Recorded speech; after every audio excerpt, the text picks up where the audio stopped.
Kisah sebatang pensil. Si anak lelaki memandangi neneknya yang sedang menulis surat, lalu bertanya, "Apakah nenek sedang menulis cerita tentang kegiatan kita? Apakah cerita ini tentang aku?" Sang nenek berhenti menulis surat dan berkata kepada cucunya, "Nenek memang sedang menulis tentang dirimu sebenarnya, tetapi ada yang lebih penting daripada kata-kata yang sedang nenek tulis, yakni pensil yang nenek gunakan. Mudah-mudahan engkau menjadi seperti pensil ini kalau engkau sudah dewasa nanti." Si anak lelaki merasa heran, diamatinya pensil itu kelihatannya biasa saja. Tapi pensil itu sama saja dengan pensil yang lain, pensil lain yang pernah kulihat. Itu tergantung bagaimana engkau memandang segala sesuatunya. Ada 5 pokok yang penting dan kalau engkau berhasil menerapkannya, engkau akan senantiasa merasa damai dan menjalani hidupmu. Pertama, engkau sanggup melakukan hal-hal yang besar, tetapi jangan pernah lupa bahwa ada tangan yang membimbing setiap langkahmu. Kita menyebutnya dengan nama Tuhan. Dia selalu membimbing sesuai dengan kehendaknya. Kedua, sesekali nenek mesti berhenti menulis dan meraut pensil ini. Pensil ini akan merasa sakit sedikit, tetapi sesudahnya dia menjadi jauh lebih tajam. Begitu pula denganmu. Engkau harus belajar menanggung beberapa penderitaan dan kesedihan, sebab penderitaan dan kesedihan akan menjadikanmu orang yang lebih baik.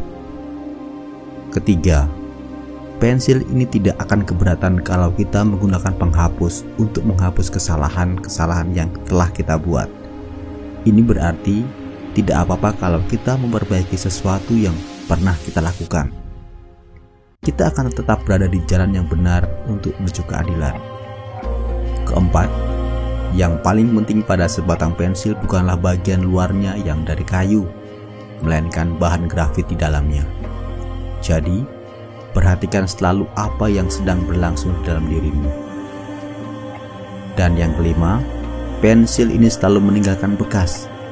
Begitu pula dengan apa yang engkau lakukan. Engkau harus tahu bahwa segala sesuatu yang engkau lakukan dalam hidupmu akan meninggalkan bekas. Maka, berusahalah untuk menyadari hal tersebut dalam setiap tindakanmu. Para pendengar yang budiman, setelah kita mengetahui tentang pensil dan filosofinya, marilah kita mulai belajar untuk menggali lebih jauh lagi. Pensil itu sungguh luar biasa dan kita tahu bagaimananya ketika kita menggunakannya, bagaimana ketika kita salah. Seperti itulah kita dalam hidup kita. Malah kita mengandalkan Tuhan dalam segenap hidup kita. Kita bukanlah apa-apa tanpa Dia. Kita tidak bisa melakukan apa-apa tanpa izin dari Tuhan. Jika pada hari ini Tuhan menghendaki, yuk pulang, ya selesai hidup kita.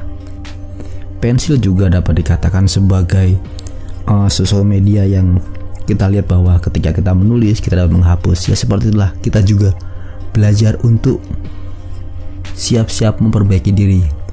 Bila kita melakukan kesalahan, ya marilah kita memperbaikinya. Jangan pernah takut. Kalau kita salah, mengapa? Hidup itu ya tidak pernah jauh dari kesalahan. Kita berbuat salah, kita mau memperbaiki, itulah yang utama. Kemudian yang saya catat juga bahwa dalam hidup manusia yang penampakan lahiriah itu tidak menjanjikan apa-apa. Bisa jadi secara lahiriah dia baik, tapi secara rohaniah hidupnya tidak benar. Atau mungkin sebaliknya. Kita tidak bisa menilai orang dari penampilannya. Bisa jadi penampilan yang luar biasa itu ternyata dia seorang penipu. Bisa jadi penampilan dia yang ala kadarnya, dia adalah seorang yang jujur. Dia mempunyai sisi inner beauty yang luar biasa. Jadi, saya menyimpulkan kesimpulan sangat sederhana. Kita belajar dari hal-hal yang cukup sederhana. Tidak perlu mempelajari hal-hal yang rumit yang jauh dari logika kita. Dan kita juga berusaha untuk meniru orang yang sungguh luar biasa. Tidak, kita memulai dari hal yang sederhana. Bagaimana kita memulai menjadi seorang seperti sebatang pensil, menjadi lebih baik dalam bertindak dan berkarya. Bila kita bisa melakukan hal-hal yang kecil, maka saya yakin bahwa Anda mampu melakukan hal-hal yang besar. Sekian.